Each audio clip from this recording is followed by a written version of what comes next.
Hello everyone, welcome back to my channel Papiya's blog. আজকে নতুন আরেকটা ভিডিওতে তোমাদের সবাইকে স্বাগত জানাচ্ছি। তো এখন বাজে 10:50, মানে প্রায় 11টার কাছাকাছি, 11টা বাজতেই চলছে। তো এখন দেখতেই পাচ্ছ রেডি হয়ে গেছি, এখন বেরিয়ে গেছি, যাব হচ্ছে ছেলের স্কুলে। আর আজকে পিটিএম আছে আর কি। তো আজকে 11তে ওঠার পর আজকেই ফার্স্ট পিটিএম হয়েছে। পিটিএমের টাইমিং হয়েছে 8:30 থেকে 12টা পর্যন্ত। তো অনেকটা টাইমই আছে, তো তার জন্য ভাবলাম যে সমস্ত কাজকর্ম ঘরের শেষ করে তারপরেই বের হই। না হলে মানে পিটিএম থেকে আধা কাজ সেরে তারপর যদি পিটিএমে যাই, ওখান থেকে এসে তারপর আবার এসে ঘরের কাজ করতে আর ইচ্ছে করবে না, কারণ প্রচণ্ড রৌদ্র বাইরে, লো চলছে। এখন বাজে প্রায় 11টা মতো, এখনই এত মানে তেজ রৌদ্র, হিট, প্রচণ্ড হিট। ঘরের মধ্যে তো এতটা বোঝা যায় না, ঘর থেকে বের হলেই মানে মনে হয় যেন আগুনের গোলার সামনে দাঁড়িয়ে রয়েছি। তো ধীরে ধীরে যত বেলা বাড়তে থাকবে, দুপুর হতে থাকবে, তত হিটটা তো আরও বাড়তেই থাকবে। তো যাই হোক, বেরিয়ে গেলাম। এখান থেকে করব, পিটিএম সারবো, পিটিএম সেরে তারপর যাব হচ্ছে একটু ফোনটা ঠিক করতে। মানে এখন যে ফোনটা দিয়ে ভিডিও করছি না, এই আমার ফোনটা হাত থেকে ধুপুস মানে পড়ে যায় অনেক সময়। তো পড়তে পড়তে এই ফোনটা একটু হয়ে গেছে, একটু পেস্টিংটা ছুটে গেছে। তো এটা অনেক দিন ধরে এরকম হয়ে রয়েছিল, রাবার ব্যান্ড দিয়ে আটকে রেখে দিয়েছিলাম ফোনটাকে। তো এতদিন ধরে এইভাবেই চালাচ্ছিলাম। আর তো এটা তো জানি যে পিটিএম সেরে ওখানে যাব, কিন্তু ঘর থেকে বের হওয়ার সময় আর ওই টাকাটা আনতে ভুলে গেছি। তো এখন ছেলেকে পাঠিয়েছি, দৌড়ে গিয়ে একটু পার্সটা নিয়ে আয় আমার। তো ওইটাই এখন ও আনতে গেছে। তো ভাবলাম যে আমি ব্লগিংটা স্টার্ট করি, ও আসুক, ততক্ষণ আমি ব্লগিংটা স্টার্ট করে দিই, এই আর কি। পেয়েছিস পার্সটা? পকেটে রেখেছিস? আচ্ছা থাক, পকেটে থাক, চল। তো ওই যে ও দৌড় দিয়ে গিয়ে নিয়ে এসেছে, যে টুপি দিয়ে বের হয়েছে। অনেক কষ্টে ওকে বললাম যে টুপি দে, অনেক কষ্টে মানিয়েছি। মানে ও টুপিও দিতে চায় না, ছাতিও নিতে চায় না, যা রৌদ্র বাইরে। টুপি দিয়ে নিলে মানে টুপি দিয়ে যদি বের হয় তাহলে তো একটু এই মাথাটার ফেসটা বাঁচে, তাই না? ফেসটার মধ্যে তো আর এত রৌদ্রের তেজটা লাগে না। শুনেই না, অনেক কষ্টে আজকে রাজি করালাম যে টুপিটা দিয়ে চল। কোচিংয়েও এইভাবেই চলে যায়, টুপিও নেয় না, ছাতি তো নেবেই না, সাইকেল দিয়ে যায়। বলি যে টুপিটা মাথায় দিয়ে যায়, টুপিটা দিয়ে গেলে তো মাথাটা বাঁচে হিটটা থেকে, কথাই শোনে না, মানে এইভাবেই চলে যায় ও। মানে প্রচণ্ড। আমিও ছাতি নিয়ে নিয়েছি, এই যে ব্যাগের মধ্যে ছাতি নিয়ে নিয়েছি। এখন ছাতিটা খুলবো, ছাতি খুলে ছাতির মাথায় দিয়ে তারপরেই যেতে হবে, কারণ যা রৌদ্র, এই রৌদ্রের মধ্যে আমার শরীর খারাপ হয়ে যাবে যদি ছাতি না নিয়ে যাই। তো চলো, আর এই ফোনটাও আজকে দেখি পিটিএম সেরে তারপর যাব ফোনটা ঠিক করাতে। যদি পাই ফোনটা ঠিক করিয়ে নিয়ে আসবো। অনেক দিন ধরে রাবার ব্যান্ড বেঁধে ফোনটাকে এইভাবে চালাচ্ছি। মানে হাত থেকে ওই মানে ক্যামেরা যখন ফিট করি না কাজ করার সময়, ট্রাইপডের মধ্যে, তখন অনেক সময় তাড়াহুড়োতে কাজ করি। সকাল টাইমটা তো তাড়াহুড়ো থাকে, তো অনেক সময় তাড়াহুড়োতে যখন কাজ করি না, ওই অনেক সময় ধুপুস পড়ে যায়। তো এরকম করতে করতেই ফোনটা মানে ফোনের টেম্পার গ্লাসও কিন্তু ফেটে গেছে আমার, এরকমভাবে পড়তে টেম্পার গ্লাস যে কত চেঞ্জ করেছি আমি, মানে 2-3 মাসও যায় না, টেম্পার গ্লাস আবার মানে ফেটে যায়, চেঞ্জ করার পর আবার ফেটে যায়। তো যাই হোক, এখন আজকে যদি পাই গিয়ে ফোনটা একটু পেস্টিং করিয়ে আনবো, আর করবো, টেম্পার গ্লাসটাকেও চেঞ্জ করতে হবে। টেম্পার গ্লাসটা পড়তে অনেক মানে ভীষণ খারাপ অবস্থা হয়ে গেছে। তো চলো পিটিএমটা আগে সেরে আসি, তারপর আবার তোমাদের সাথে কথা হচ্ছে। রনি, হ্যাঁ গরম লাগছে? হ্যাঁ লাগে না, গরম লাগে না? রনির গরম লাগে না, রনির ঠান্ডা লাগে। চলো, এই জায়গাটা না গ্রিনারি থাকাতে এত একটা কিন্তু মানে লাগে না। এই গ্রিনারিটা যখন পার হয়ে যাব তারপরই হিটটা আবার শুরু হবে। তো চলো আগে পিটিএমটা সেরে আসি।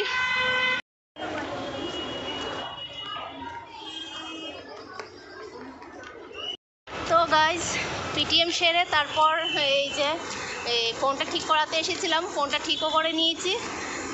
একটু পেস্টিংটা যে ছুটে গেছে, পেস্টিংটা একটু লাগিয়ে দিয়েছে। তারপর টেম্পারটাকেও চেঞ্জ করে নিয়েছি। টেম্পারের পড়তে টেম্পারটা যা অবস্থা হয়েছিল, তো নতুন একটা টেম্পার লাগিয়ে নিলাম। তো এখন যাচ্ছি হচ্ছে বাড়িতে। আর যা রৌদ্র, যা হিট, ছাতি নিয়েও মাল কুলাচ্ছে না এরকম। আর ফোনটাকে মানে পেস্টিং করে তারপর একটু ব্যান্ডেড করে দিয়েছে, মানে রাবার ব্যান্ড দিয়ে লাগিয়ে দিয়েছে আর কি। তো এটা বলেছে 2-3 ঘন্টা এইভাবে রাখার জন্য, রাবার ব্যান্ডটা আর কি 2-3 ঘন্টা রাখার জন্য, যাতে পেস্টিংটা আটকে যায়। তো তার জন্য 2-3 ঘন্টা এইভাবে রাখতে হবে। তো তোমাদেরকে পরে ঘরে গিয়ে দেখাচ্ছি যে যেটা মানে এটাকে কীভাবে রাবার ব্যান্ড দিয়ে করে রেখেছে, আটকে রেখেছে। দেখে মনে হচ্ছে যেন পুরো ফোনটাকে ব্যান্ডেড করে রাখা হয়েছে। ফোনের হাত পা, মানে আমাদের হাত পা ভাঙলে যে ব্যান্ডেড করে রাখা হয়, তো ফোনটারও এরকমই ফোনেরও হাত পা ভেঙে গেছে। তো ফোনটাকেও এখন ব্যান্ডেড করে রাখা হয়েছে। কিছুক্ষণ সময় এইভাবে থাকবে, তারপর খুলতে বলেছে আর কি, তারপর খুলবো। তো এখন তো এটা তোমাদের দেখানো সম্ভব না, ঘরে গিয়ে অন্য ফোন দিয়ে ভিডিও করে তোমাদের দেখাবো। তো চলো ঘরে যাই। যা রৌদ্র ঘর, তারপর এখানে বাড়ি থেকে তো জল ওই এই সাইডে বাড়ি থেকে তো আর আসার সময় জল নিয়ে বের হয়নি। তো এখানে আসার পর মানে প্রচণ্ড জলের পিপাসা পেয়েছে, তো একটা জলের বোতল কিনেছি, ঠান্ডা জলের বোতল, একটা ঠান্ডা জলের বোতল কিনেছি। আর এই রৌদ্রের মধ্যে মানে রৌদ্র বের হলে ঠান্ডা না খেলেও উপায় নেই। আর ঠান্ডা খাওয়ার পর গলা চুলকাচ্ছে, এমনিতেও তো আমার ঠান্ডার অ্যালার্জি, তো ঠান্ডা খাওয়ার পর গলা চুলকাচ্ছিল। কিন্তু যা রৌদ্র ঠান্ডা না খেয়েও উপায় নেই। চলো তুমি ঘরে যাই। ছাতার নিচে আয়, এই ছাতার নিচে আয় না, ছাতাটা ধর, তুই ধরলে আমারও লাগবে তোরও লাগবে। এই ছাতার নিচে আসতেই চায় না, ছাতিও নিচে ধরতেও চায় না, ছাদের নিচে আসতেও চায় না। এই রোদ্রে পুরো ঘাম ঝরছে শরীর থেকে ওর, তবু ছাতার নিচে আসবে না। দেখো কি অবস্থা, লিফটে ঢুকেই সক্স টক্স সব খুলে নিয়েছে, টাইও খুলে নিয়েছে, এত গরম লেগেছে। ঘরেও যেতে পারেনি, ঘরে যাওয়ার আগেই লিফটে দাঁড়িয়ে সক্স টক্স সব খুলে নিয়েছে। তো ফাইনালি এসে গেছি ঘরে। আর এখানে আসার পর একটু ঠান্ডা লাগছে, এখন মনে হচ্ছে যেন আগুনের গোলা থেকে ঘরে আসলাম। জুতোগুলো ঠিক করে রাখো।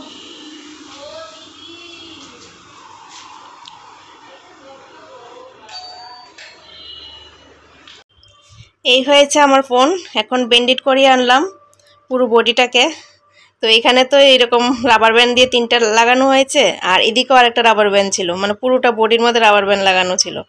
আর এই সাইড দিয়ে এই পেস্টিংটা ছুটে গেছিলো, তো এই দিক দিয়ে পেস্টিং করে আনলাম। আর ডিসপ্লে কি বলে টেম্পারটাও চেঞ্জ করে আনলাম। তো এদিকে পেস্টিং করে তো এটাকে রাবার ব্যান্ড দিয়ে এইভাবে লাগিয়ে দিয়েছিল, যাতে পেস্টিংটা মানে ভালো করে চিপকে যায় আর কি। তো এইভাবে এখন 2-3 ঘন্টা বলেছে এইভাবে রাখার জন্য, রাবার ব্যান্ডটা এইভাবে লাগিয়ে রাখার জন্য। তবে আমি আজকের দিনটা এইভাবে রাবার ব্যান্ড এইভাবে মানে রেখে দেব, কালকেই খুলবো রাবার ব্যান্ডগুলো। তো দেখো কীরকম লাগছে, এখন মনে হচ্ছে যেন পুরো বডিকে ব্যান্ডেড করে রাখা হয়েছে। ফোন অসুস্থ হয়ে গেছে।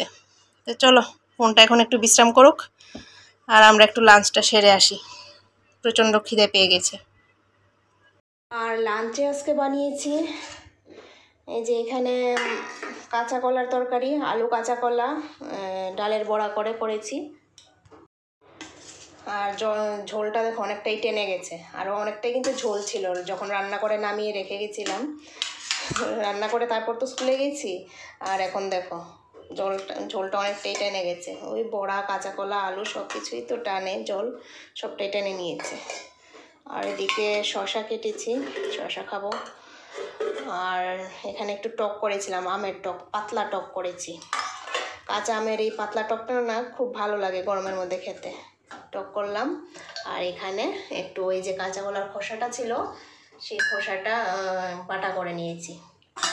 বাস এতটুকুই। সকালে এইগুলি, আর এটাতে ভাত আছে, সকালে এগুলি করে ঝটপট মানে সেরে তারপর স্কুলে চলে গেছিলাম। তো চলো এখন লাঞ্চটা আগে সেরে নিই। এখন বাজে বিকেল 6:15, আর বড়মশাই এইমাত্রই অফিস থেকে আসলো, তো গেছে ওয়াশরুমে হাত মুখ ধুবে। আর এইদিকে আমি ঠান্ডা একটু লস্যি বানিয়ে নিয়েছি, এই যে ঠান্ডা লস্যি বানিয়ে নিয়েছি 4 জনের জন্য।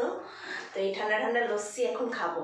যা গরম, আর ও তো বাইরে থেকে এসেছে, গরমে এসেছে, পুরো শরীরের মধ্যে হিট লাগিয়ে এসেছে। তো গেছে, ও এখন স্নান টান করে আসবে। আর যা গরম, এসে স্নান না করলেও ভালো লাগে না, তো স্নান টান করে তারপরে আসবে। তো ততক্ষণে আমি এদিকে লস্যি বানিয়ে নিয়েছি, ঠান্ডা ঠান্ডা লস্যি। ঠান্ডা ঠান্ডা খেলেই এখন যেন গরমের মধ্যে খুব ভালো লাগে, পেটটা ঠান্ডা হয়। তো চলো এখন লস্যি খেয়ে নেব। আর রনি তো এখনও আসেনি কোচিং থেকে, গেছে 4টার সময়, আস্তে আস্তে সেই 8:15 বাজবে। 8টা পর্যন্ত তো পড়াবে, তো আস্তে আস্তে 8:15 কি 8:30 এরকম বেজে যাবে। তো ওটা এখন ফ্রিজে তুলে রেখে দেব, তারপর ও যখন আসবে তো 7:30টার দিকে ফ্রিজ থেকে বের করে রাখবো, কারণ বেশি ঠান্ডাটা খেলেও আবার অসুবিধা হবে, তার জন্য আর কি। আধা ঘন্টা আগে বের করে রাখবো, কিছুটা ঠান্ডা কমে যাবে। তো আসলে তারপর ওকে দেবো। আর এমনিতে নর্মালি 8টার সময় যখন আসে থেকে কোচিং থেকে, আসতে তো সেই 8:30টাই বেজে যায়। তা আসলে ডিনার দিয়ে দিই একবারে, কারণ ওই সময় আর কিছু মানে স্ন্যাক্স বগেরা কিছুই দিই না, কারণ দিলে কী হবে, পরে ডিনার খেতে দেরি হয়ে যাবে, লেট হয়ে যাবে। তার জন্য কোচিং থেকে আসলে ডিনারটা একবারে দিয়ে দিই। আর 10টার দিকে 1 গ্লাস দুধ দিয়ে দিই, দুধ টুধ খেয়ে তারপর 11টার দিকে ঘুমিয়ে যায়। এই আর কি, এইভাবেই করি। মানে যেদিন আসতে কোচিং থেকে আসতে 8টা 8:30 বাজে, সেদিন এইরকমই করি। তো চলো, অনেক বক করে নিয়েছি, আর এখন চলো ঠান্ডা ঠান্ডা লস্যিটা আগে খেয়ে নিই, খেয়ে একটু শরীরটা ঠান্ডা করি। এখন বাজে রাত্রি 10টা, আর আমাদের ডিনারও কমপ্লিট হয়ে গেছে। আর আজকে ডিনার করতে গিয়ে তারপর দেখি যে মানে রাত্রে কিছু একটা করতে হবে, মানে কিছু করতে হবে যে সেটা ভুলিয়ে গেছিলাম। তো ডিনার করতে গিয়ে দেখি যে কিছু একটা করতে হবে, মানে তরকারি ছিল, অল্প ছিল আর কি, মানে তার সাথে কিছু একটা হলেই হয়ে যাবে আর কি। তো তার ডিনার করতে গিয়ে তারপর মনে হলো যে আর কিছু তো করিনি, তো ঝটপট একটা বেগুন ভেজে নিলাম, বেগুন ভাজা, আর দুপুরে যেটা ছিল ওই যে কাঁচা কলার তরকারিটা ওইটা ছিল, আর একটু বেগুন ভাজা করে নিয়েছিলাম। তো এটা দিয়ে ডিনার সেরে এখন এসে গেলাম। আর এদিকে রনি পড়াশোনা করছে, দেখো শুয়ে শুয়ে পড়াশোনা করছে কি অবস্থা, এখানে পড়াশোনা করছে এদিকেও। আর আজকে পিটিএমে যে গেছি, ওইখানে ম্যাম কি বলেছে জানো, মানে এটা সবসময় কিন্তু একই ধরনের কমপ্লেনটা আসে, এই পিটিএমে গেলে সেম কমপ্লেন সবসময় পাওয়া যায়, মানে প্রত্যেকবারই, প্রত্যেক বছর। তো এবারও সেমই কমপ্লেন এসেছে, যে আয়ুষ মানে ওর স্কুলে তো আয়ুষ ডাকে, তো আয়ুষ স্কুলের মধ্যে সবসময় শান্ত হয়ে বসে থাকে, এটা হয়েছে কমপ্লেন। মানে শান্ত হয়ে বসে থাকে তো ঠিক আছে, এটা তো ভালো কথা, কিন্তু যেটা দরকার, যেমন পড়াশোনার বিষয়ে কোনো একটা ডাউট থাকলে সেটা ম্যামকে জিজ্ঞেস করতে হবে, যে এটা বুঝতে পারছি না, কোনো কিছু না বুঝতে পারলে সেটা তো জিজ্ঞেস করতে হবে, সেটা জিজ্ঞেস করে না। ওইটাই বলছে আর কি ম্যাম, যে শান্ত হয়ে বসে থাকে, কিছুই জিজ্ঞেস করে না, মানে কোনো কিছু ডাউট থাকলে এটা কিছুই জিজ্ঞেস করে না। তো ম্যামকে জিজ্ঞেস করলে তো ম্যাম তো বলবেই, তাই না, ম্যাম তো বুঝিয়েই দেবে। তো মানে সবসময় প্রত্যেকবার পিটিএমে গেলে এই কমপ্লেনটা পাই যে ও কিছুই জিজ্ঞেস করে না, ওর সবসময় এইরকম একটা ওর মানে বাজে একটা অভ্যাস, ও কিছুই জিজ্ঞেস করে না, এই হয়েছে ওর অভ্যাস। কী যে করি ওকে নিয়ে, মানে কিভাবে যে চলবে, মানে ও কোনো কিছু না বুঝলে তো ম্যামকে জিজ্ঞেস করতে হবে যে ম্যাম এটা বুঝতে পারছি না, বা এটা কি, এটা তাহলে তো ক্লিয়ার করে দেবে ম্যাম, তাই না। তো এটা কিছুই বলে না, একটা প্রবলেম একটা ওকে নিয়ে, কী যে বলবো। আমি যে এখনও তোমাদেরকে বলছি, দেখো কী বক করছে ও এখন, এই হয়েছে ব্যাপার। তো চলো আজকের ভিডিওটা এই পর্যন্তই, আবার দেখা হচ্ছে নতুন দিনে নতুন আরেকটা ভিডিওর সাথে। Good night.